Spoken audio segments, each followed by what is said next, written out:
정보합동조사단은 투기 의심자 23명을 수사 의뢰 조치하고 경호처는 2002년부터 근무한 해당 직원을 지난 16일 사실관계가 확인된 즉시 대기 발령 조치했고 내부 정보 활용하셨습니까? 왜 그렇게 많은 땅을 샀습니까? 왜 그렇게 많은 땅을 샀나요?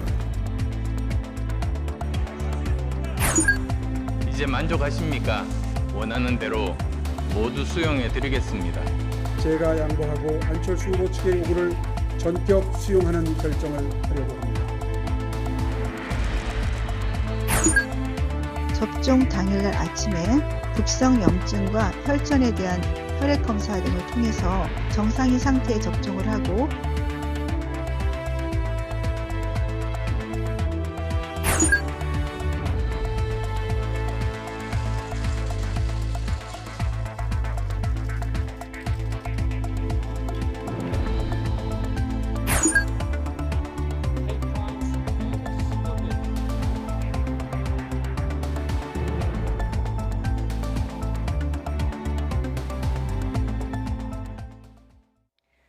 시청자 여러분 안녕하십니까? YTN 뉴스나이트 시작합니다. 보궐선거 후보 등록 마지막 날 국민의힘 오세훈, 국민의당 안철수 후보가 결국 따로 후보 등록을 했습니다. 투표 용지에 야권 후보 한 사람만 등장하는 것은 물 건너갔는데요. 두 후보 서로 대립했다, 양보했다. 온종일 뒤늦은 신경전을 이어갔습니다. 김승환 기자가 보도합니다. 후보 등록 마지막 날 오세훈 안철수 후보는 아침부터 만남을 가졌지만 당장 바뀐 건 없었습니다. 결국 같은 장소에서 1시간 간격을 두고 따로 후보 등록을 마쳤습니다. 서울시장을 탈환하여 정권 교체의 교두보를 마련하라는 국민의 지상명령을 따르겠습니다. 반드시 단일화를 이루고 서울시장 선거에서 승리해서 정권 교체의 교두보를 놓겠습니다. 정권 교체의 교두보라는 목표는 같았지만 치열한 기싸움은 종일 이어졌습니다. 안철수 후보가 오 후보의 제안을 받아들이겠다면서 유선 전화를 포함한 경쟁력 여론조사를 하자고 하자 제게 불리하고 불합리하더라도 단일화를 조속히 이룰 수만 있다면 감수하겠습니다. 오세훈 후보는 자신이 제안한 안은 적합도와 경쟁력을 둘 다 하자는 것이었다며 말로만 수용하는 게 아니냐고 의심했습니다. 어떤 안을 100% 받아들인다는 것인지가 오히려 불투명해졌습니다. 안 후보님의 이 수용의 정도가 어디까지인지가 정리가 되질 않습니다. 당 차원의 반박 기자회견까지 오가며 분위기는 급속히 냉각됐습니다. 진정한 단일화를 위한 노력이 아니라 보여주기식이고 또 상대를 곤란하게 하는 진실게임을 하자는 것인지요? 혹 3자 구도를 염두에 두시고 계시는 건 아니십니까? 그러자 이번엔 두 후보가 돌변해 각기 다른 장소에서 서로 양보하겠다고 나섰습니다. 이제 만족하십니까? 원하는 대로 모두 수용해 드리겠습니다. 제가 양보하고 안철수 후보 측의 요구를 전격 수용하는 결정을 하려고 합니다. 양쪽 모두 유불리에 집착하는 모습이 지지율에는 결코 유리하지 않다고 판단한 것으로 보입니다. 하지만 투표용지의 야권 단일 후보 표기는 이미 늦었습니다. 치열한 신경전도, 뒤늦은 양보 경쟁도 한 발 늦었다는 지적이 나오는 이유입니다. YTN 김승환입니다. 더불어민주당 박영선 후보가 서울 시민 모두에게 디지털 지역 화폐로 10만 원씩 재난 위로금을 지급하겠다는 공약을 내놨습니다. 고 박원순 전 시장 성추행 사건과 관련해 피해 호소의 논란에 휩싸였던 이른바 3인방이 캠프에서 하차한 가운데 박 후보는 피해자에게 진심을 전달하고 용서를 받겠다는 입장을 거듭 밝혔습니다. 김대근 기자가 보도합니다. 더불어민주당 박영선 서울시장 후보가 후보 등록 후 첫 기자회견에 나섰습니다. 박 후보는 서울시민 모두에게 1인당 10만 원씩 재난위로금을 지급하겠다고 공약했습니다. 서울시장이 되면 서울시장 1호 결제로 서울시민 모두에게 1인당 10만 원씩 블록체인 기반의 KES 서울 디지털 화폐로 지급되는 보편적 재난지원 계획에 서명하겠다는 약속을 드립니다. 현금이 아닌 6개월 안에 써야 하는 디지털 지역화폐로 지급하기로 했습니다. 소상공인 매출에 도움을 주고 동시에 블록체인 분야에 대한 투자와 관심을 늘리겠다는 취지입니다. 여기에 드는 예산은 1조 원 정도로 추산되는데 지난해 서울시 세입이 예상보다 많아 잉여금을 활용하면 가능하다는 설명입니다. 내부적으로는 고 박원순 전 서울시장 피해자 기자회견 이후 더욱 불거진 논란을 수습하는 데에도 힘쓰고 있습니다. 피해 호소인 표현으로 2차 가해 비판을 받은 남인순, 진선미, 고민정 의원은 피해자에게 고통을 드려 죄송하다며 스스로 캠프를 떠났습니다. 성추행 사건과 관련해 본인이 모든 것을 짊어지겠다던 박 후보의 사과를 두고도 피해자 요구와 동떨어진 소극적 대처라는 지적이 나왔던 상황. 박 후보는 피해자에게 진심을 전하고 용서를 구하겠다는 입장을 거듭 밝혔습니다. 민주당이나 또 제가 드린 사과가 충분치 않겠지만 저희는 할 수 있는 어떤 그 사과를 통해서 진심을 전달하고 그리고 용서를 받겠다라는 그런 입장입니다. 후보 등록과 함께 박영선 후보는 본격적인 정책 행보에 나서고 있습니다. 박 후보로서는 LH 투기 의혹과 박원순 전 시장 성추행 사건 논란 그리고 야권 단일화 주목 등 여러 난제를 한꺼번에 돌파해야 하는 처지에 놓였습니다. YTN 김대근입니다. 박형준 국민의힘 부산시장 후보와 관련해 해운대 LCT 아파트 매입 논란이 뜨겁습니다. 특혜 분양 의혹에 대해 박 후보는 불법이나 특혜는 없었다고 해명했지만 더불어민주당 김영춘 후보는 비리 의혹 종합 세트라면서 날선 비판을 쏟아냈습니다. 김종호 기자가 보도합니다. 부산 해운대 LCT 분양권을 사서 현재 거주하고 있는 박형준 국민의힘 부산시장 후보. 바로 아래층은 딸이 매입해 사는 거로 확인되자 매입과 관련한 특혜나 비리가 있을 것이라는 의혹이 제기됐습니다. 앞서 박 후보는 현재 살고 있는 LCT의 분양권을 누구한테 샀는지 밝히지 않았는데 최근 언론 보도로 아들에게 구입한 사실이 드러나자 해명에 나섰습니다. 지난 2019년에 아들 소유 분양권을 1억 원의 웃돈을 주고 샀고 아들은 그에 대한 양도세를 모두 냈다는 것입니다. 굳이 제 가족 사연을 드러내는 것은 불필요하다고 생각했기 때문에 어떤 특혜나 비리나 불법이나 이런 게 없습니다. 이에 대해 김영춘 더불어민주당 부산시장 후보는 자식에게 웃돈 1억 원을 주고 분양권을 샀다는 게 말이 되느냐며 날을 세웠습니다. 처음 매입 사실을 공개했을 때 아들에게서 분양권을 산 사실을 왜 숨겼는지도 의문이라고 말했습니다. 박 후보의 가정사 문제에 대해서 이 문제와 혼동을 안 해주셨으면 좋겠습니다. LCT라는 이 괴물에 어떻게 공직 후보자가 들어가서 살 생각을 할 수 있는가. 김 후보는 앞서 제기된 국정원 불법 사찰과 자녀 입시 비리 개입 의혹까지 더해 박 후보를 비리 의혹 종합 세트라고 몰아세웠습니다. 그러면서 오는 23일까지 후보와 직계 존비 속의 부동산 자료에 대한 전면 검증에 응할 것을 다시 한번 박 후보 측에 요구했습니다. YTN 김종호입니다. 박범계 법무부 장관이 한명숙 전 총리 관련 위증 강요 사건을 다시 심의하라고 검찰에 수사 제의를 내렸었죠. 이를 위해 대검찰청이 소집한 부장회의가 12시간 가까이 이어지고 있습니다.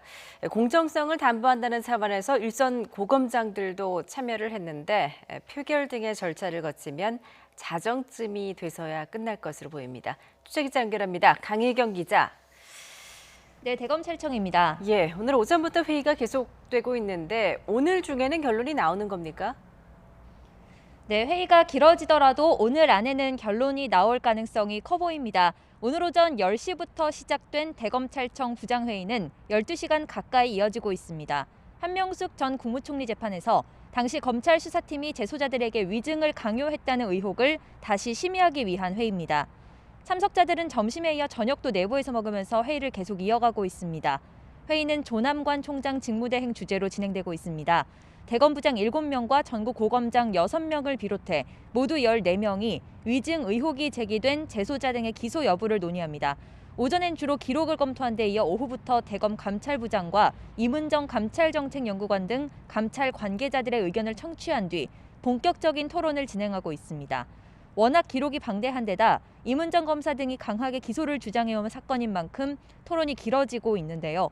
공소시효가 오는 22일 완성돼 시간이 많지 않기도 해서 대검은 되도록 오늘 자정을 넘기기 전에 회의를 끝낸다는 방침입니다. 예, 만약에 의견이 모아지지 않는다면 어떤 절차를 거쳐서 정해지는 건가요?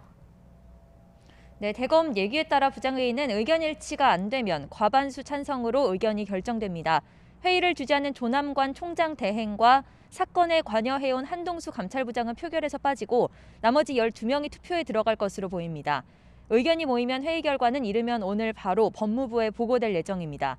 이번 회의는 지난 17일 박범계 법무부 장관의 수사지휘권 행사에 따라 소집됐습니다.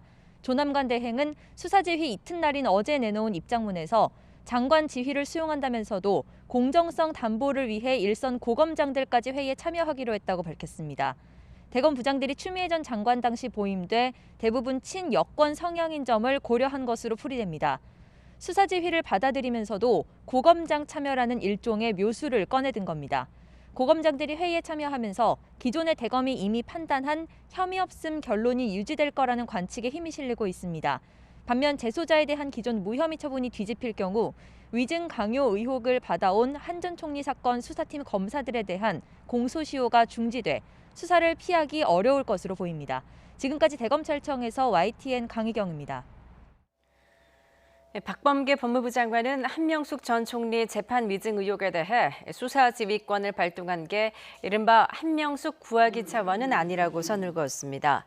박 장관은 오늘 퇴근길에 기자들과 만나 위증 의혹을 받는 재소자들의 증언이 한 전 총리의 유죄를 입증하는 증거로 쓰인 건 아니라며 이같이 말했습니다. 또 이 사건을 조사해온 한동수 감찰부장과 이문정 감찰정책연구관의 의견이 얼마나 무게 있게 들었는지 살피겠다는 뜻도 내비쳤습니다. 3기 신도시 투기 의혹에 짙은 지자체 공무원과 공기업 직원 23명이 추가로 적발됐습니다. 청와대 자체 전수조사에서도 경호처 직원의 투기 의심 사례 사건이 드러났습니다. 나연수 기자입니다.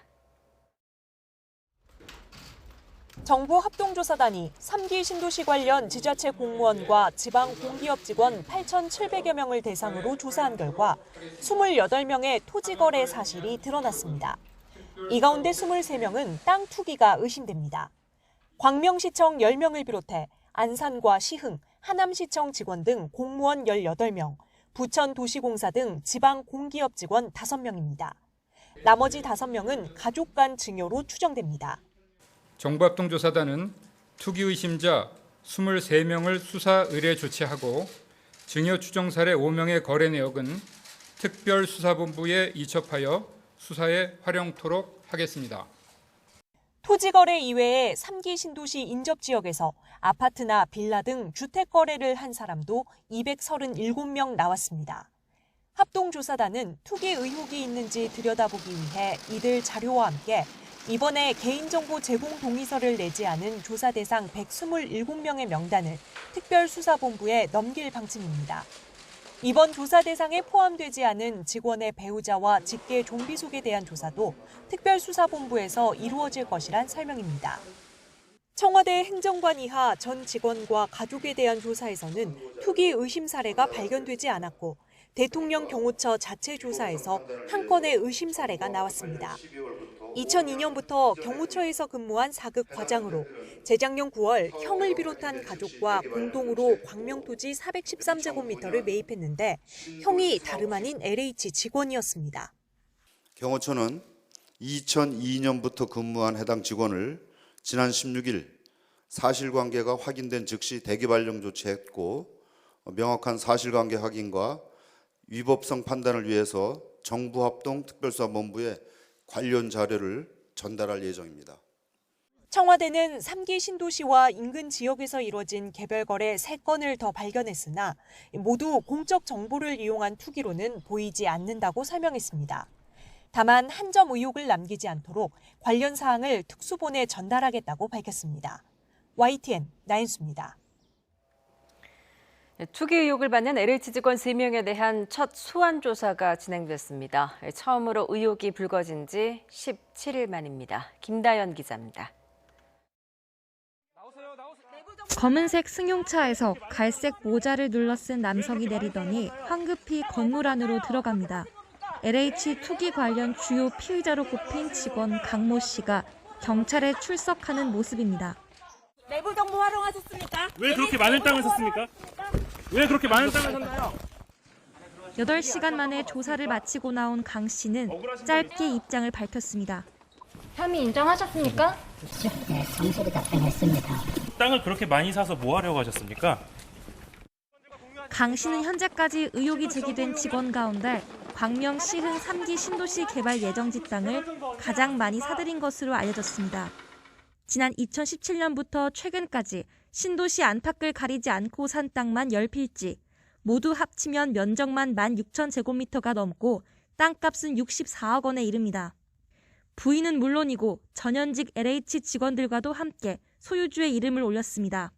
특히 강 씨가 과천 주암 기업형 임대주택 지구 보상 업무를 할 때 알게 된 주민도 토지를 같이 매입한 것으로 드러나 공동 투기 의혹이 제기됐습니다. 부인이 10년 이상 약했잖아요. 그러다 보니 사람이 머리 삼키면 아는 사유가 되거든요. 첫 소환은 강 씨를 포함해 LH 전북본부의 원정 투기 의혹과 관련된 피의자 등 3명이 출석한 것으로 전해졌습니다. 의혹 제기 17일 만에 피의자를 부른 경찰은 이들의 진술을 토대로 추가 소환 여부를 검토하겠다는 계획입니다. 앞서 LH 본사와 직원들의 자택, 국토부 등의 수사관을 보내 휴대전화 등을 확보한 경찰은 자료 분석에도 집중하고 있습니다. 경찰이 압수물 분석을 마무리하는 대로 피의자들을 차례로 부르겠다고 밝힌 만큼 다른 직원들에 대한 소환 조사도 줄이을 걸로 전망됩니다. YTN 김다연입니다. 세종시 공무원들의 스마트 국가산업단지 후보지 부동산 투기 의혹을 수사하는 경찰이 세종시청과 행정안전부 등 12곳에서 압수수색을 진행했습니다. 세종시 다른 지역에서도 투기 의혹이 제기되면서 전체 조사를 해야 한다는 목소리도 높아지고 있습니다. 이상곤 기자입니다. 경찰관들이 세종시청 산업입지과 사무실에서 파란색 상자를 들고 나옵니다. 시청 공무원들의 스마트 국가산업단지 후보지 투기 의혹에 대해 경찰이 압수수색을 진행했습니다. 세종경찰청은 시청 토지정보과와 시의회 사무처 등 4곳에서 산단 선정과 관련된 자료를 확보한 것으로 전해졌습니다. 앞서 땅 투기 혐의로 세종시 공무원 3명과 민간인 4명을 입건해 수사하고 있었습니다. 경찰은 압수한 자료를 분석해 피의자들이 내부 정보를 이용해 땅을 샀는지 확인할 예정입니다. 자료를 철저히 분석해서 공무원 A씨 등이 내부 정보를 이용했는지 등 혐의 유무를 철저히 입증해서 수사할 계획입니다. 충남경찰청도 세종시청과 부동산 중개사무소, 행정안전부 등 8곳을 대상으로 압수수색을 진행했습니다. 세종경찰청과 별도로 또 다른 부동산 투기 의혹이 제기된 세종시청 공무원을 확인하고 수사에 나선 겁니다. 압수수색은 행정안전부 직원의 컴퓨터와 내부 메신저 대화 내용 등 광범위하게 이루어진 것으로 전해졌습니다. 경찰은 해당 사건과 관련된 부동산 거래와의 연관성을 확인하기 위한 거라고 설명했습니다. 앞서 세종시는 스마트 산단 예정지와 관련해 자진신고한 직원 말고는 토지를 거래한 공무원이 없다고 발표했습니다. 하지만 부동산 투기 의혹이 제기된 공무원이 추가로 확인되면서 세종시 지역 전체를 조사해야 한다는 주장에 힘이 실리고 있습니다. YTN 이상곤입니다. 더불어민주당과 정부가 부동산 재산 등록 대상을 모든 공직자로 전면 확대하는 방안을 추진합니다. 이와 함께 미공개 정보를 이용한 투기에 대해서 최대 무기징역에 처하는 법안도 국회 상임위에 통과했습니다. 최하영 기자가 보도합니다. LH 사태로 촉발된 부동산 투기를 근절하자며 민주당과 정부, 청와대가 머리를 맞댔습니다.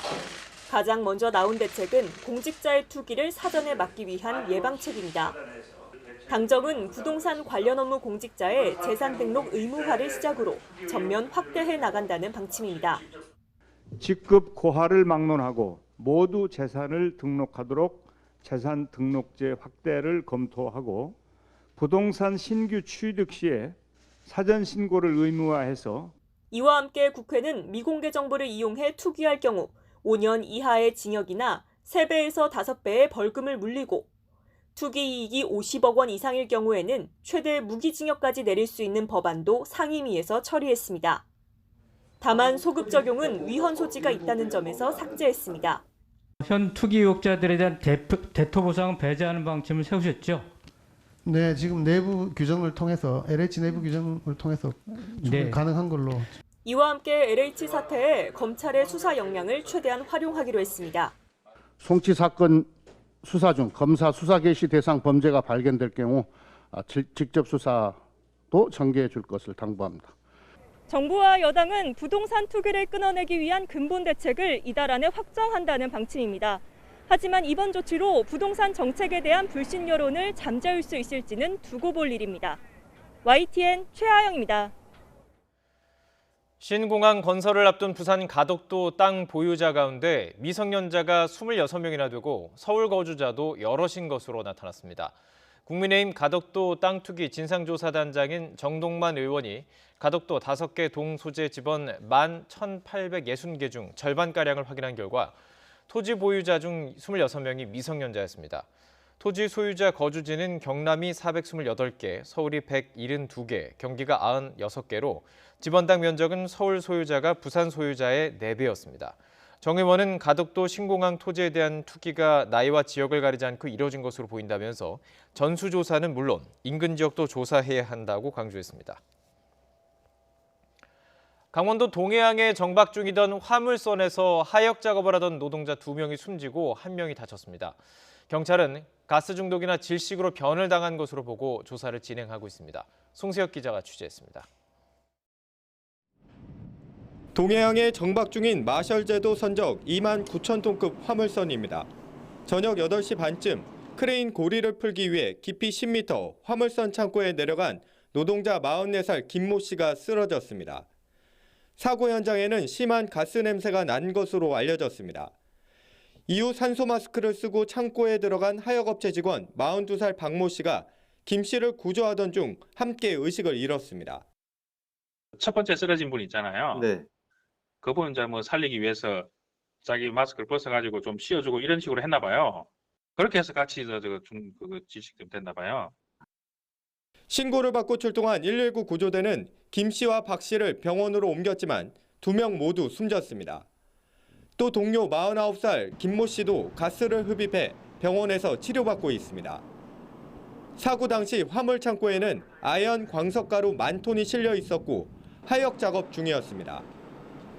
해경은 가스 중독이나 질식으로 숨졌을 가능성에 무게를 두고 정확한 사망 원인을 파악하기 위해 부검을 하기로 했습니다.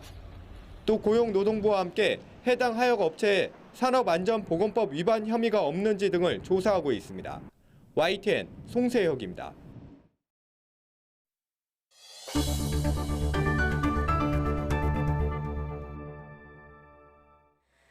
미국 애틀랜타 총격 사건을 수사하고 있는 경찰이 증오범죄 기소를 배제하지 않는다고 밝혔습니다. 아시아계를 향한 증오범죄를 멈추라는 시위가 미국 곳곳에서 이어지고 있습니다. 강태욱 특파원입니다.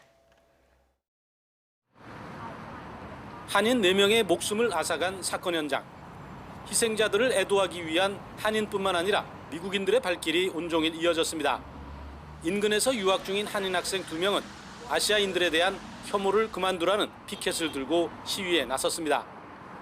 이 일들이 그냥 한 가지 가슴 아픈 일로만 끝나는 것이 아니라 이 나라의 목소리 없이 힘없이 살아가는 이들을 위해서 작게라도 외치고 싶고 또 목소리를 내고 싶어서 이 자리에 나왔습니다. 이 같은 시위는 미국 주요 도시 곳곳에서도 벌어졌습니다. 간밤에 뉴욕과 워싱턴 DC에서 시위가 이어져 아시아인 목숨도 소중하다는 구호가 울려 펴졌습니다. 이처럼 아시아인을 향한 증오 범죄에 대한 규탄 목소리가 확산하면서 경찰 수사도 방향이 달라진 듯 보입니다. 한인 4명의 목숨을 앗아간 스파 2곳의 사건을 수사하고 있는 애틀랜타 경찰은 증오 범죄에 대한 기소를 배제하지 않을 것이라고 밝혔습니다. The investigation into a possible hate crime, is that still on the table? Our investigation is looking at everything, so nothing is off the table for our investigation. 또 범행 동기를 파악하는 데 수사력을 집중하고 있으며 용의자 롱이 총격 사건이 일어났던 곳을 자주 다녔다고 설명했습니다. 이런 가운데 바이든 대통령은 희생자들을 기리기 위해 연방 관공서 등의 조기 개항을 명령했습니다.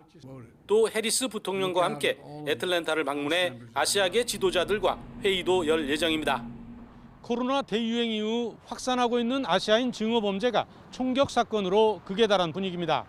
자성하고 대책을 세워야 한다는 미국 사회 움직임이 커지고 있습니다. 애틀란타 총격 사건 현장에서 YTN 강태욱입니다. 애틀란타 총격범의 범행 동기에 대한 수사는 계속 답보 상태입니다. 이런 가운데 현지 한인들뿐만 아니라 미국과 해외에서도 인종차별 범죄를 중단하라는 운동이 시작됐습니다. 이어진 기자입니다. 사건 발생 사흘째, 범행 동기는 여전히 밝혀지지 않고 있습니다. 다른 희생자들과 달리 한인 희생자 4명의 신원도 아직 공개되지 않고 있습니다. 유족 등의 동의가 있어야 신원 공개가 가능한데 친족 확인이 쉽지 않기 때문입니다. We need to make sure that we have a true verification of their identities and that we make the proper next of kin notification. 성중독에 의한 범죄 가능성을 내비치며 범인을 두둔하는 듯한 발언을 했던 경찰 대변인은 쏟아지는 비난 여론에 교체됐습니다. 이런 가운데 총격범의 SNS 글이라며 확산돼 아시아계를 노린 증오 범죄 가능성을 높였던 일부 글은 가짜로 드러났습니다.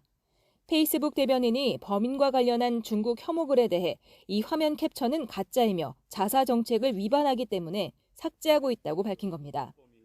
하지만 한인 사회는 계속 들끓고 있습니다. The reason we are so angry about this situation is that the way the police has been conduct the investigation and then make the statement. And one statement recently made by the police saying that it was a bad day for him. What kind of statement is that? 증오 범죄 중단을 촉구하는 목소리는 한인 사회뿐 아니라 온오프라인에서 큰 물결을 만들어가고 있습니다. 미국은 물론 영국의 유명 인사들까지 동참 선언에 나섰습니다. 할리우드 스타 귀네스 펠트로와 팝스타 리한나, 영화 뮬란과 페어웰 등에 출연한 중국계 배우 티지마, 드라마 로스트로 이름을 알린 한국계 배우 데니엘 데킴 등이 대표적입니다. Come on. Now, the authorities down south in Georgia is trying to make excuses for this guy. And this is what I'm talking about. Different treatments for different people. 미 하원에서는 아시아계 미국인에 대한 차별과 폭력을 다룬 청문회가 30여 년 만에 열렸습니다. 한국계인 영김과 미셸 박스틸, 대만계 그레이스 맹 등 아시아계 여성 의원 6명이 증인으로 나왔습니다. Our community is bleeding. We are in pain, and for the last year, we've been screaming out for help. 인종 증오 범죄에 대한 대응 입법 요구에 백악관 고위 참모진 가운데 아시아계가 2명에 불과하다는 지적이 나오는 등 파장은 정치권으로도 번지는 분위기입니다. YTN 이어진입니다. 샌프란시스코 길거리에서 대낮에 70대 중국계 할머니가 폭행을 당하는 일이 벌어졌습니다. 신호등을 기다리고 있는 할머니 얼굴을 30대 백인 남성이 난데없이 때렸는데 역시 증오 범죄로 보입니다. 이노건 기자입니다. 76살인 중국계 셰샤오전 할머니가 미국 샌프란시스코 거리에서 울며 하소연을 하고 있습니다.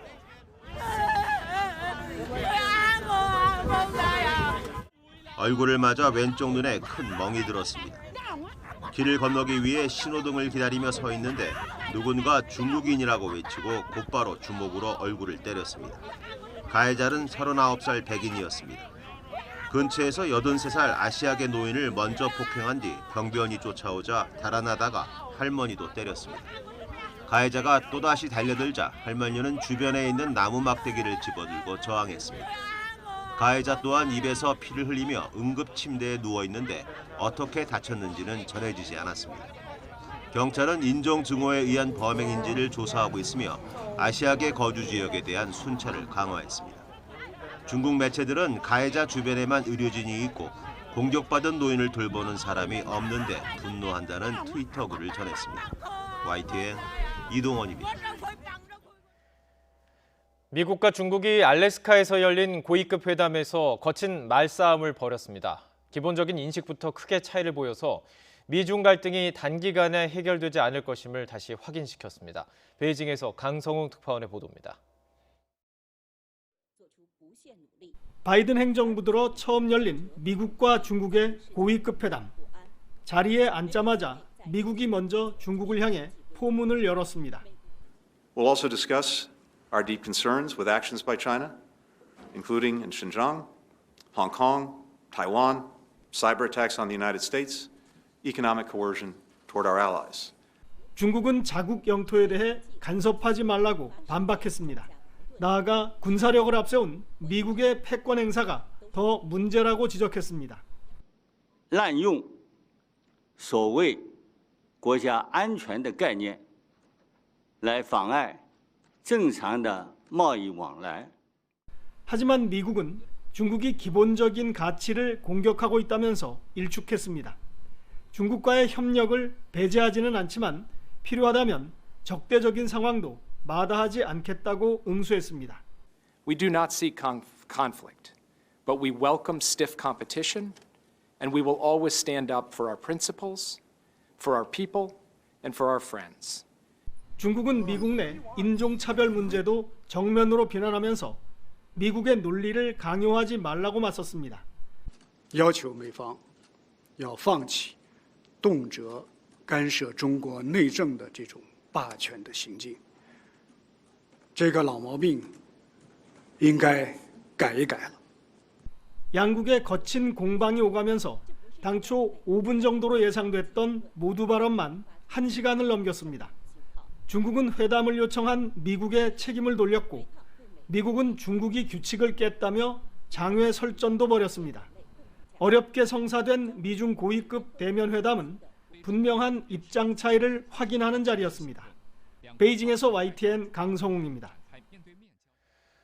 중국은 알래스카에서 열린 미중 고위급 회담이 초반부터 화약 냄새로 가득했다며 이것은 중국이 바랐던 바는 아니라고 주장했습니다.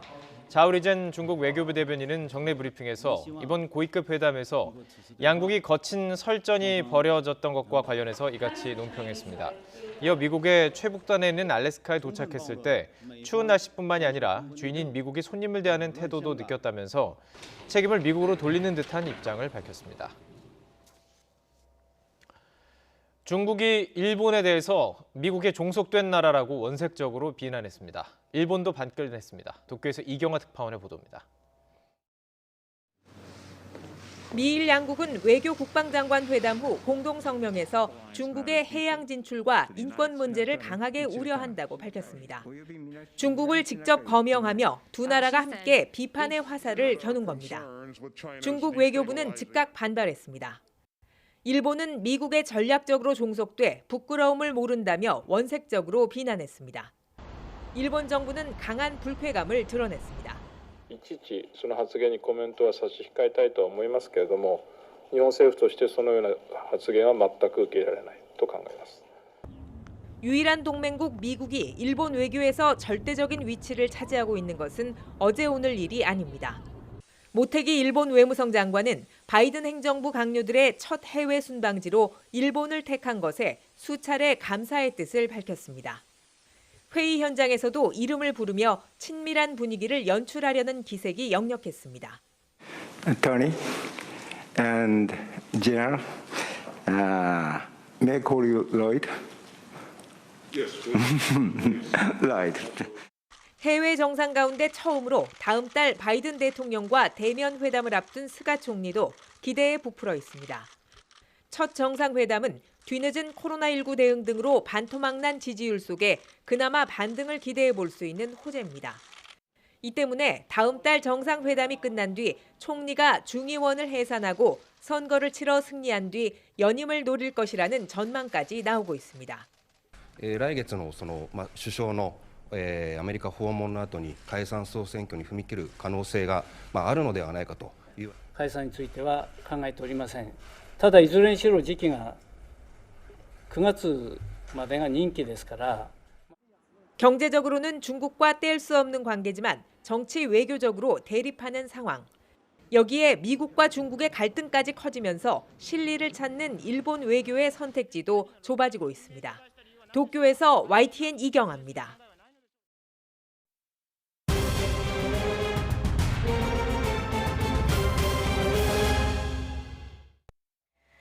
유럽의약품청 EMA에서 아스트라제네카 백신과 혈전 위험의 증가 사이에 관련성이 없다고 판단했습니다. 우리 정부는 이 백신 접종은 계획대로 진행한다고 밝혔습니다. 이영원 기자입니다. 유럽의약품청 EMA에서 아스트라제네카 백신이 혈전 위험을 키운다는 연관성은 없다고 결론냈습니다. 다만 여기에 긴 단서를 달았습니다. 혈소판 감소증과 관련된 매우 드문 혈전 사례를 언급하며 조사를 계속해야 한다고 강조했습니다. 50살 미만 여성 접종자에게 뇌정맥 혈전증이나 파종성 혈관 내 응고 사례가 일반적인 통계보다 더 많았다는 겁니다. 고령층에서는 이런 특이점이 확인되지 않았습니다. 20대 남성 사례와 이제 이게 오버랩이 되면서 같이 의심을 해볼 수밖에 없는. 결국 차이는 침팬지 아데노바이러스 벡터라는 것이고 병리 기전으로 혈전 형성 어떤 기여를 하느냐 그 규명이 필요하겠죠. 물론 이 같은 특이 사례도 백신 관련성이 확인된 건 아닙니다. 접종 전후 주의가 필요하다는 건데 아스트라제네카 백신을 맞은 뒤 특정 증상이 나타나면 병원 방문을 권고했습니다. 2, 3mm 지나도 두통이 나아지지 않거나 시야가 흐려지거나 가슴 통증이 있거나 하는 현상들이 생기면은 의료기관에 방문하셔서 응급처치를. 정부는 계획대로 백신 접종을 진행한다는 방침입니다. 다음 주부터 요양병원과 요양시설에 있는 만 65살 이상 고령층이 아스트라제네카 백신을 맞게 됩니다.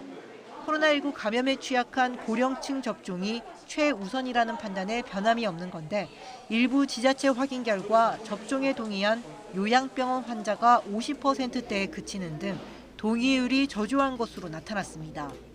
접종 당일날 아침에 급성 염증과 혈전에 대한 혈액 검사 등을 통해서 정상인 상태에 접종을 하고 그 후에 이상 반응이 있을 때에는 인과관계를 확인하는 것이 접종률을 높일 수 있는 방법이라고 생각합니다.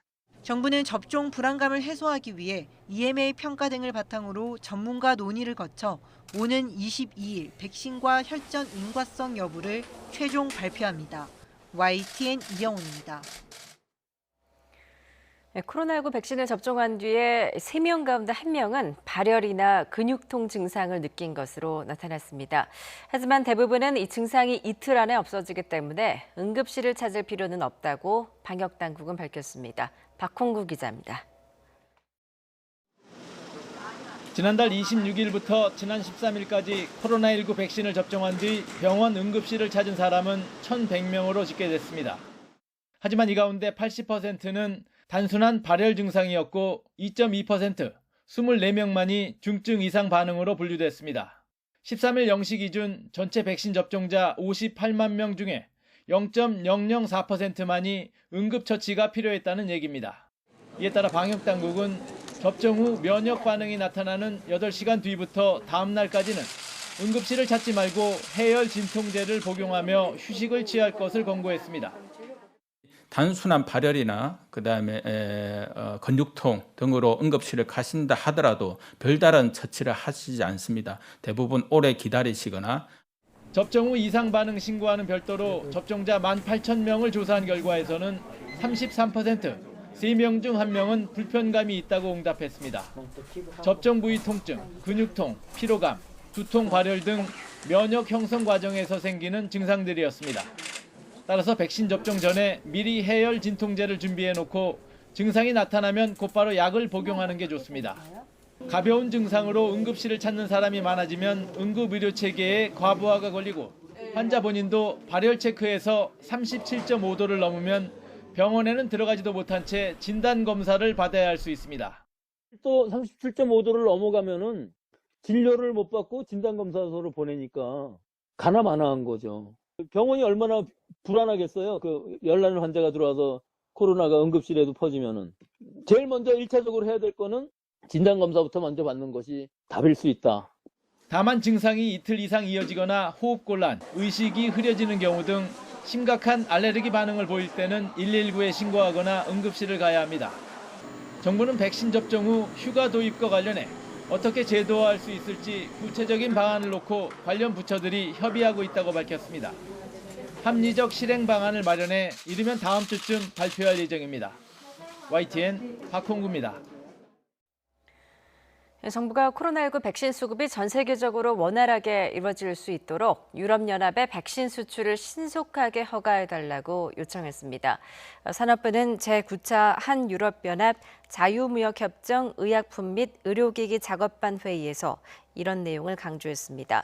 또 유럽연합의 코로나19 백신 수출 허가제와 백신 접종 증명서 제도가 무역과 이동을 제한하지 않도록 해달라고 말했습니다.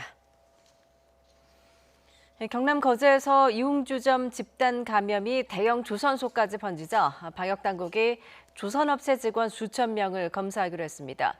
강원 속초시는 다중이용시설에서 확진자가 잇따르자 사회적 거리 두기를 2단계로 높였습니다. 오태인 기자입니다. 거제 유흥업소를 중심으로 번지기 시작한 집단 감염이 일주일 넘게 이어지고 있습니다. 지난 13일 첫 확진자가 나온 뒤 누적 확진자만 60명을 넘은 상황.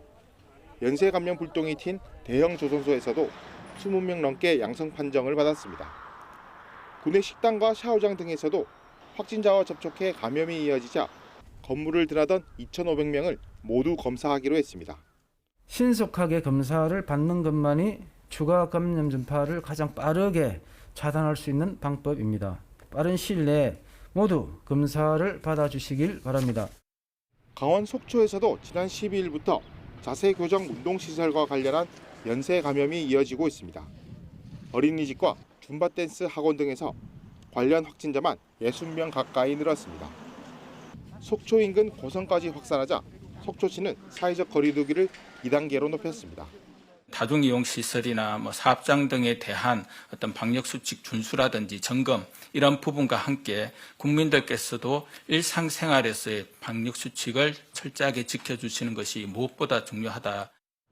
끊이지 않는 집단 감염이 따뜻해진 날씨에 이동이 늘어나는 봄철에 더 확산하는 건 아닌지 방역당국의 우려가 커지고 있습니다. YTN 오태인입니다.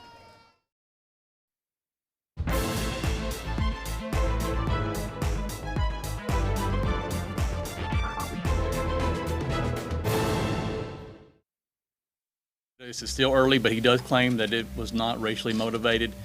He apparently has an issue, what he considers a sex addiction, and sees these.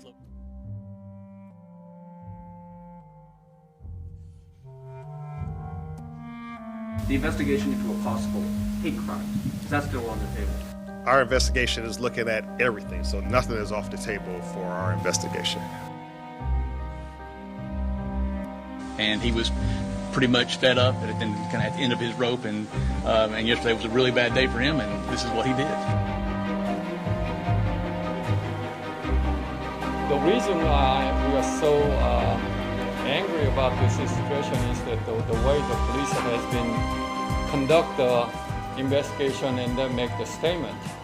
And one statement recently made by the police saying that it was a bad day for him. What kind of statement is that?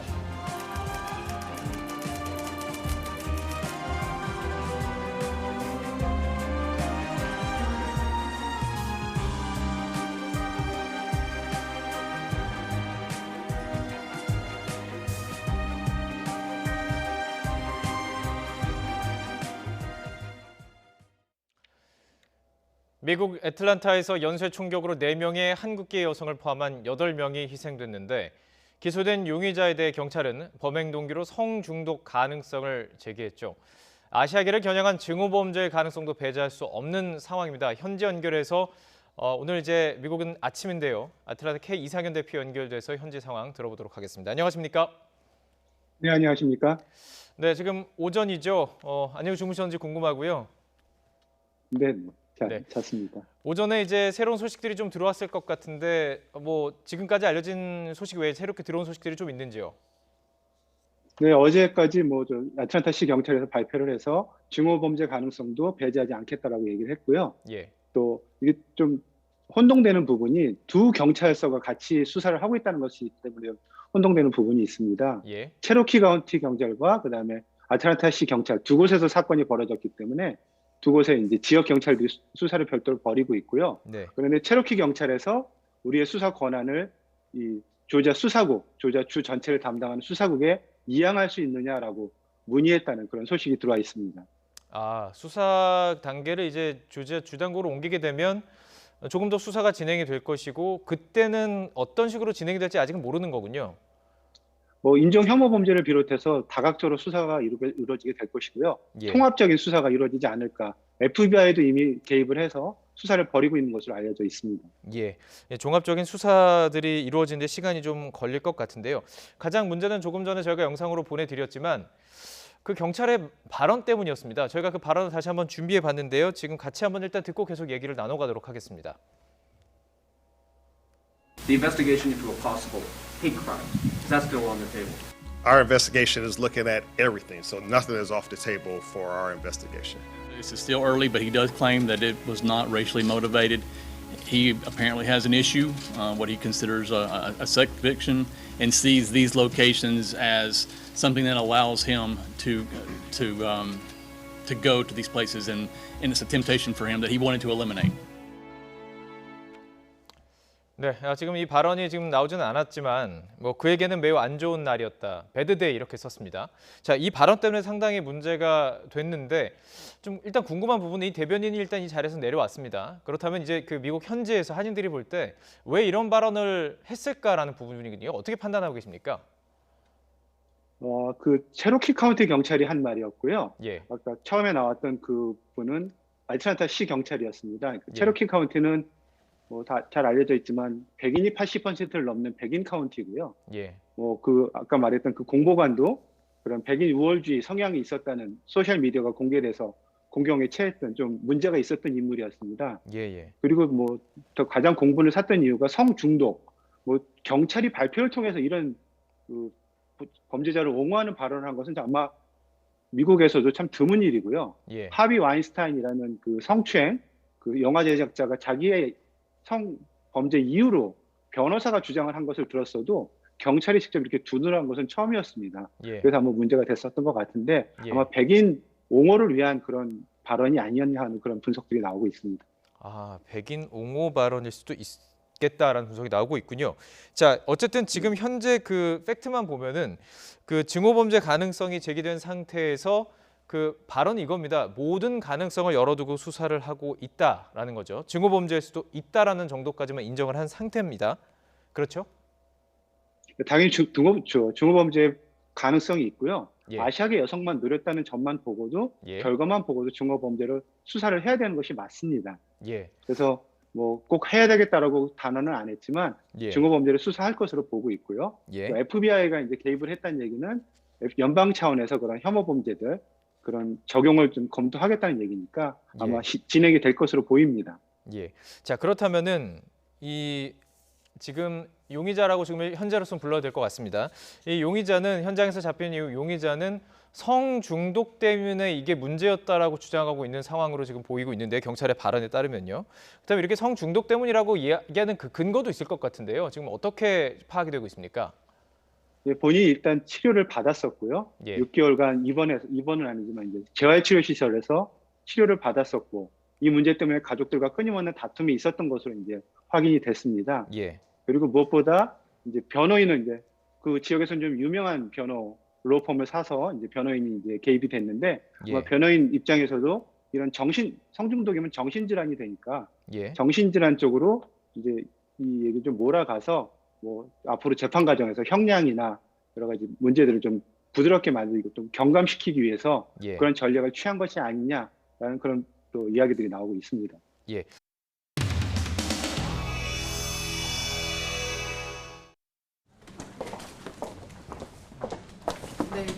뭐가 그렇게 관심들이 많으셔 이렇게.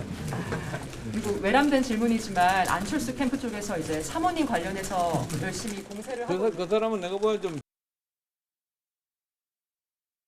정신이 좀 이상한 사람 같아.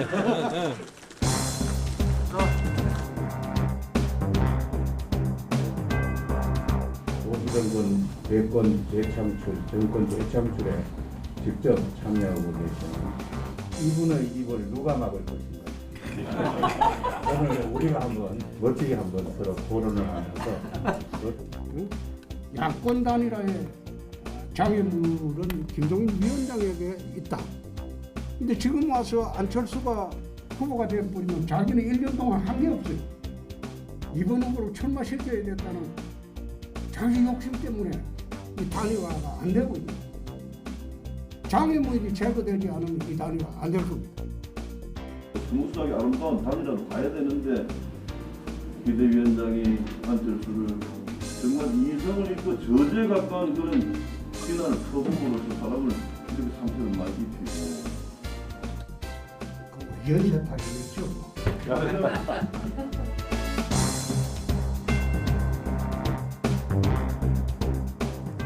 총리님, 이쪽으로 보고 말씀하시죠. 등판 준비는 하고 있습니까? 아니 지금 갑작스럽게 무슨 말씀을 하고 계십니까? 문 대통령이 코로나19에서 벌어날 상황이 되면 국민 사기 진작용 위로금 또 뿌릴 수 있다 이런 말씀을 하신 겁니까? 뿌리는 것은 아니고요. 뿌렸죠. 드리는 거죠. 예, 뿌리는 건 지난 아니고. 총선 때도 뿌렸고 보궐선거 직전에도 뿌리고 대선 무렵에 또 뿌리려고 미리 자락을 까는 게 아닌가. 예, 그 의심도 뭐 합당한 근거가 있는 의심을 하셔야지 뜬금없는 의심을 하시면은 보궐선거용 취급을 하려고 하다 보니까 보궐선거 해당이 없는 농민 이쪽은 모두 배제를 했다. 이런 주장도 있습니다. 그 어떻게 그 매사 선거와 연결시켜서 사고를 하시는지. 총리님, 제가 하나 제안하겠습니다. 부동산 적폐 청산 조사위원회를 만드십시오. 모든 공직자, 선출직 전부 전수조사하십시오. 부동산 투기나 의심 있는 사람 소명이 안 될 때는 그거는 다 내보내야 돼요. 그럼 대통령한테 건의할 용이 있습니까? 지금 그런 정신으로 정부가 임하고 있고 대통령께서도 그냥 또 그렇게 뜯고 생각하고 지나가는 계십니다. 그런데 선거 때까지만 어떻게 하면 견뎌보자 그거 아닙니까? 홍 의원님 좀 이상한 생각을 가지고 계신 것 같아요. 이상한 생각을 가지고 계신 것 같아요. 저는 총리가 좀 이상한 답변을 하고 있다. 선거 중독되신 것도 아니고. 응? 예?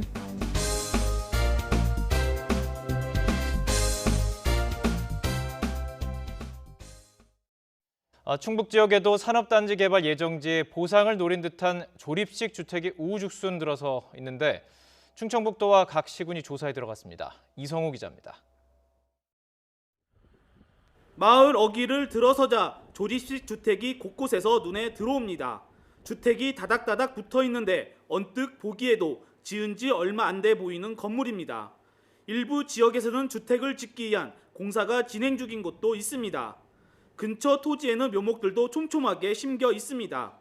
이곳은 청주 넥스트폴리스 산업단지 개발 예정지로 지난해 6월 산단 조성 계획이 충북도 의회를 통과했습니다. 그 규모는 180만 제곱미터에 달합니다. 주민들은 상당수 외지 사람들이 땅을 사서 집을 지은 것으로 추측하고 있습니다.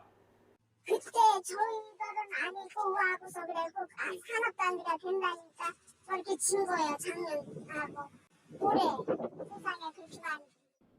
충주시 바이오헬스 국가상단 예정지에도 조립식 주택을 쉽게 찾아볼 수 있습니다. 길을 따라 양쪽에 주택이 들어서 있는데 한눈에 보기에도 어림잡아 50여 채 가까이 지어져 있습니다. 대부분 2015년 이후 2018년 10월 개발행위 제한 고시 전까지 건축이 이뤄진 것으로 알려졌습니다. 이곳에 사는 주민들은 투기와는 전혀 무관하고 직접 살기 위해 이주했다고 항변합니다. 바이오헬스니 뭐니 그래가지고 묶여있으니까 재산권에서 하나도 못하지. 개발은 제한구로 사갖다 팔지도 못하지. 왜 이렇게 묶여있는 사람들만 여기 있는 거고. 여기 사는 사람들은 억울한 사람들이 많죠. 사정이 이렇자 충청북도와 각 시군은 산업단지 개발 부지에서 공직자 투기가 있었는지 조사에 들어갔습니다. 특히 충북도청의 경우 관련 부서와 충북개발공사 직원 230여 명의 동의를 받아 부동산 거래 내용을 조회합니다. 하지만 본인들이 동의하지 않으면 강제할 방법이 없어 조사에 한계가 있는 만큼 더 광범위한 조사 방식이 필요하다는 목소리가 커지고 있습니다. YTN 이성우입니다. 경기 남부경찰청 부동산 투기사범 특별수사대는 광명, 시흥, 신도시 예정지 투기 의혹을 받고 있는 강모 씨 등 LH 직원 3명 등을 8시간 동안 조사했습니다. 경찰은 신도시 예정지를 매입하는데 업무상 비밀을 이용했는지를 집중적으로 추궁했는데 직원들은 투기 혐의를 부인한 것으로 전해졌습니다.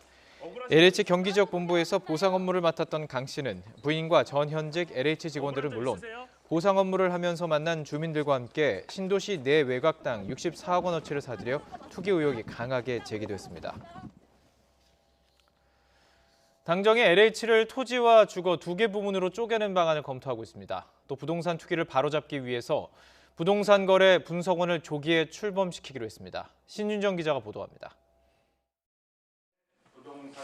LH 개혁과 관련해 정부가 해체 수준의 환골 탈퇴를 약속한 만큼 LH의 기능과 역할이 일정 부분 쪼개지는 건 불가피해 보입니다. 거대 공룡 LH에 너무 많은 정보와 권한이 집중돼 투기 의혹의 진원지가 됐다는데 당정의 공감대가 모아졌습니다. 조직 분리에 대해서도 모든 방안을 테이블 위에 올려놓고 장단점을 세심하게 따져보겠습니다. 이와 관련해 최인호 더불어민주당 수석대변인은 토지, 주택과 주거, 복지 부문 2가지로 나뉠 가능성이 있다고 설명했습니다. 당정은 부동산 투기를 상시적으로 감시하고 적발하기 위한 신설 전담 조직인 부동산 거래 분석원을 조기에 출범시키기로 했습니다. 부동산 거래 분석원은 국토부 산하에 설치되며 이상 거래나 불법 행위를 분석 감시하는 역할을 하고 금융과 과세 정보 등을 받아볼 수 있는 권한도 갖게 됩니다. 당정은 또 LH 사태에 따른 공급 차질 우려에 대해선 이사 대책 등 LH가 추진했던 기존 주택 공급 대책을 차질 없이 추진하겠다고 강조했습니다. 공급 확대 기대감 등으로 부동산 시장이 점차 안정세를 보이고 있는 만큼 한치의 공백이 없도록 하겠다는 각오입니다. 부동산 안정을 위한 기존 주택 공급 대책 추진에는 한순간의 공백도 있어서는 안 된다는 점도 각별히 유념하기로 했습니다. 정부와 여당이 LH 개혁과 부동산 시장 안정이란 2마리 토끼를 잡기 위해 연일 고강도 대책을 내놓고 있는 가운데 악화된 국민 여론이 과연 어떻게 반응할지 주목됩니다. YTN 신윤정입니다. SK바이오사이언스 상장 이틀째인 오늘 오전 주식 투자자들의 거래 수요가 급증하면서 미래에셋 대우 등 일부 증권사 거래 시스템에 접속 장애가 발생했습니다. 보도에 이중수 기자입니다. 미래에셋 대우의 홈 트레이딩 시스템과 모바일 트레이딩 시스템이 국내 증시 개장 직후부터 접속 오류가 발생했습니다. 1시간 40분쯤 지나 복구됐는데 문제 해결을 요구하는 투자자 전화가 빗발쳤습니다. 9시경에 이제 그 장 시작 시간하고 맞춰가지고 로그인을 하려고 했는데 로그인이 안 되고 그냥 계속 그 화면 로딩 중 화면만 계속 나오면서 더 이상 진행이 안 되더라고요. 그게 1시간 가까이 그런 증상이 계속 반복이 됐었어요. 결국은 1시간 동안 뭐 주식을 매수를 못하고 그냥 그 속만 졸이고 있는 상태였죠, 뭐. 미래에셋 대우 측은 SK바이오사이언스 주식 거래 급증 때문이라며 피해를 보상하겠다고 밝혔습니다. SK바이오사이언스 등 주식을 거래하려는 고객들이 일시적으로 좀 급증하여서요. 일부 MTS랑 HTS에 접속 오류가 발생했습니다. 향후에 이제 피해가 있는 고객의 경우 관련 규정에 근거해서 합리적으로 보상을 제공하도록 할 예정입니다. NH투자증권도 SK바이오사이언스 거래 폭증에 따라 체결 조회가 지연되는 현상이 발생했습니다. NH투자증권은 이에 따라 체결 확인은 주식잔고 손익이나 계좌잔고를 통해 확인해달라고 알렸습니다.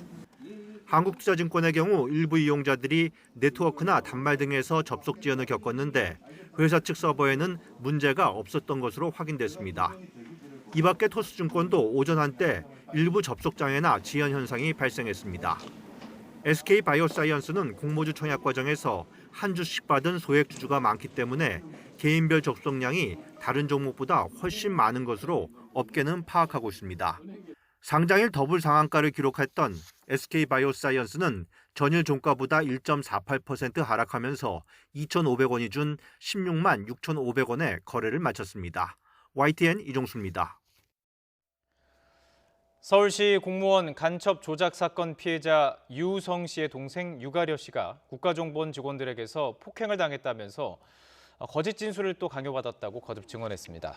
유 씨는 국가정보원법 위반 등의 혐의로 재판에 넘겨진 국정원 직원들의 공판 증인신문에서 조서를 쓸 당시 조사관들에게 많이 맞았다며 유도신문과 회유 질문을 해서 작성한 것도 있고 일부는 본인 취지대로 썼다고 말했습니다. 앞서 유성 씨는 대법원에서 무죄를 확정받고 국정원 조사관들과 검사들을 고소했지만 검찰은 국정원 조사관 2명만 불구속 기소했습니다. 안전성이 입증되지 않은 색소를 넣어서 눈썹용 화장품 등을 만든 업자가 구속됐습니다. 해당 업자는 관련 서류까지 조작해가면서 4년 동안 화장품 126만 개를 만들었는데 과거 홈쇼핑에서 인기리에 팔려나간 제품도 있었습니다. 김경수 기자의 보도입니다. 인천의 한 화장품 제조업체를 찾은 식약처 직원들이 곳곳을 둘러봅니다. 쓰면 안 되는 색소가 사용됐다는 고발을 접수해 현장 확인에 나선 겁니다. 식약처는 화장품에서 쓸 수 있는 색소를 25종류로 정하고 있는데 어기면 3년 이하 징역이나 벌금 3천만 원 이하의 처벌을 받을 수 있습니다. 이 업체가 사용한 색소 5종류는 모두 허가되지 않은 색소였고 이 가운데 2종류는 인체에 해로운 것으로 드러났습니다. 피부에 자극을 일으키는 등 부작용이 있을 수가 있습니다. 따라서 피부 접촉 시 20분 이상 흐르는 물에 피부를 씻어내도록 권장하고 있습니다. 업체 대표는 정상 색소를 사용한 것처럼 제조 기록 서류를 허위로 작성하기도 했습니다. 2014년부터 4년 동안 이렇게 만들어진 눈썹용 화장품과 컬러 샴푸 등은 모두 12종류, 126만 개였습니다. 일부 제품은 2015년과 2016년 홈쇼핑에서 인기리에 판매되기도 했던 것으로 알려졌습니다. 식약처는 해당 제품들의 생산이 2018년 6월에 종료돼 대부분 유효기간이 지났지만 아직 제품을 가지고 있는 경우 사용하지 말고 반품해달라고 당부했습니다.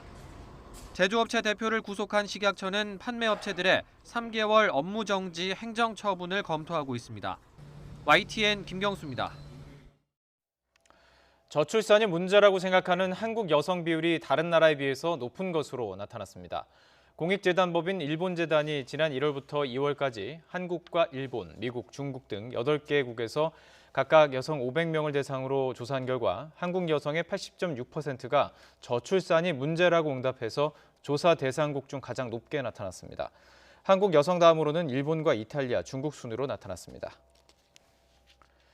정부 주도에서 민간 주도 우주산업으로의 전환점이 될 차세대 중형 위성 1호가 내일 발사됩니다. 과학기술정보통신부는 차세대 중형 위성 1호를 우리 시각 내일 오후 3시 7분 카자흐스탄의 바이코누르 우주센터에서 발사합니다. 이 위성에는 광학 카메라가 탑재돼서 국토 자원 관리와 재해 재난 대응 등에 활용됩니다. 북한이 말레이시아가 불법 자금 세탁 혐의로 북한 주민을 미국에 넘긴 데 반발해 말레이시아와 외교 단절을 선언하고 미국을 강하게 비판했습니다. 김문경 기자가 보도합니다. 북한과 말레이시아의 외교 관계가 결국 파국을 맞았습니다. 말레이시아가 불법 자금 세탁 혐의로 미국의 신병인도 요청을 받은 북한 사업가 문철명 씨를 끝내 미국에 넘긴 데 반발해 북한이 외교 관계 단절이라는 초강수를 꺼내든 겁니다. 북한 외무성은 성명을 내고 말레이시아 당국이 무고한 국민을 범죄자로 매도해 미국에 강압적으로 인도하는 용납 못할 범죄 행위를 저질렀다고 비난했습니다. 또 이번 사건은 북한을 고립 압살하려는 미국의 적대시 책동의 일환이라면서 미국 역시 응당한 대가를 치르게 될 거라고 위협했습니다. 미 연방수사국이 문 씨를 대북 제재 위반과 돈 세탁 혐의 등으로 말레이시아에 신병인도 요청을 한 건 지난 2019년 5월 하노이 회담 결렬 이후 남북미 관계가 모두 급속한 냉각기로 빠져들 때였습니다. 문 씨는 혐의를 부인했지만 말레이시아 법원은 같은 해 12월 인도를 승인했고 3심 끝에 대법원도 이달 초 미국 측 손을 들어줬습니다. 앞으로 북미 간의 추이를 좀 더 지켜봐야 되겠지만 북한 입장에서는 이 미국 중심의 대북 체제 붕괴의 의도로 받아들이면서 2005년 북미 간 파국으로 간 비대위 사건의 흐름을 갈 수 있다는 점에서 우려스럽다는 생각이 듭니다. 1973년 수교한 북한과 말레이시아는 2017년 쿠알라룸푸르 국제공항에서 김정은 위원장의 이복형 김정남이 암살당하면서 상대국 대사를 맞추방하는 등 관계가 급격히 소원해졌습니다. 문씨 인도 문제가 바이든 정부 출범 이후 새로운 정립이 주목되는 북미 관계에 어떤 파장을 미칠지 관심이 쏠리고 있습니다. YTN 김문경입니다.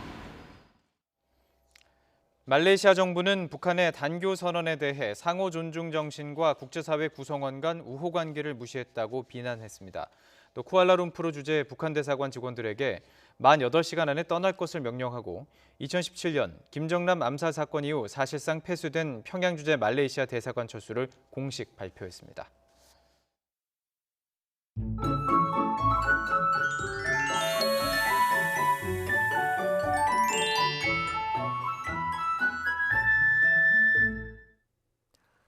오늘 완연한 봄을 느끼기 좋았습니다. 대체로 맑은 가운데 공기도 깨끗했고 또 올봄 가장 높은 기온을 기록하며 무척 포근했는데 절기춘분인 내일은 전국에 봄비가 내립니다. 오전에 전국으로 비가 확대된 뒤 밤에 대부분 그치겠습니다. 비의 양은 제주도와 남해안에 최고 60mm, 다른 지역은 5에서 20mm가 되겠습니다. 내일은 비가 내리면서 기온이 크게 오르지 못합니다. 우선 서울 아침 기온이 9도로 아침 기온도 오늘보다 2도가량 낮겠고 낮 기온은 13도로 오늘보다 7도가량 낮아 상대적으로 쌀쌀하겠습니다. 다른 지역 기온도 살펴보겠습니다. 내일 아침 기온 대전 8도, 광주 9도, 부산 11도로 오늘과 비슷하거나 조금 낮겠습니다. 낮 기온은 대전 14도, 광주 14도, 부산 15도에 머무는 등 오늘보다 2도에서 7도가량 낮겠습니다. 휴일인 모레는 날이 개겠지만 바람이 강하게 불면서 더 쌀쌀해질 전망입니다. 날씨 정보였습니다. 뉴스나이트를 마치겠습니다. 시청해주신 여러분 고맙습니다.